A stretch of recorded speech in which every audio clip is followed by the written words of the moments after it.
जमायत इस्लामी जो अमीर सिराजुल हक मेहड़ पहुतो मेरो बाप चांडियो सां संदसि घर भातियुनि जे क़त्ल ते उन ताज़ियत कई। तफ़सील मालूम कयूं था अब्दुल रहमान कंपराणी खां। अब्दुल रहमान वधीक आगाह कजो।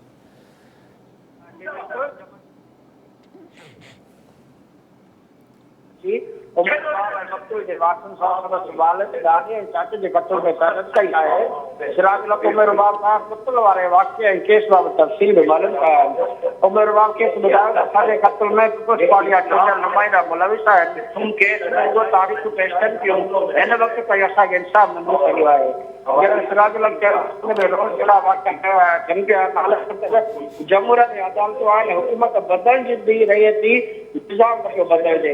हिन करे इस्लाम पार्टी आवाज़ जे मसइले ते आवाज़ उथारींदुसि। सिराजुल हक साफ़िन सां ॻाल्हाईंदे चयो आहे त उमिर बाब बहादुर न्याणी आहे। संदसि ख़ानदान जे फर्दनि खे बेदर्दी सां क़त्ल कयो आहे। खेसि 5 सालनि में इंसाफ़ न मिलियो। चीफ जस्टिस 2 भेरा नोटिस वरितो पर इंसाफ़ न मिलियो। सिंध में अंधेर नगरी चरबट राजा वारो राज आहे। खानगी जबल क़ाइम आहिनि। कातिल सरकार उहदनि ते वेठल आहिनि। माण्हुनि मां अवाम जी इज़तुनि खे ख़तरो आहे। उमिर बाब जे ख़ानदान सां हमदर्दी आहे। पोणा 4 साल पीटीआई जी हुकूमत हूंदे कातिल गिरफ़्तार न थिया। हिन वक़्तु मर्कज़ सिंध में कातिलनि जी सरकार आहे।